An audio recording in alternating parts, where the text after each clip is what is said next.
O'sha Amerikada katta bir tijoratlar yurgizgan bir savdogar bilan bizdagi bir yigit o'tirib gaplashib qolgan. 3-4 ta savdogarlar. Endi o'sha Amerikada katta biznes, o millionlagan dollarlari bor, dindor, Alloh tanigan odam. Haligi odam bilan gaplashib o'tirib, o'sha ukalar o'zlari aytib berdi. Biz endi bu dunyo miqyosida biznes qilayotgan odam bizga bir zo'r bir maslahatlarni beradi, zamonaviy ish yuritish uslublarini beradi, biznes yo'llarini o'rgatadi deb o'tirib, ruchkasini, daftarini qo'yib o'tiribdi.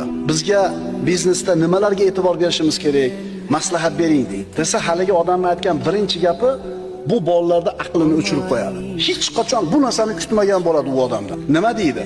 Aytadiki, avvalambor qilayotgan tijoratinglardan tushgan foydani bir qismiga Allohni sherik qilinglar deydi. Bu Amerikada, Yevropada, G'arbda biznes qilib yurgan odamdan boshqa narsani kutgan bo'lar. Mononga bo'lajana qilinglar, mo kursga qaranglar, monon qilinglar, kriptovalyuta trading deyishini kutgan. Lekin bu odam aytganki,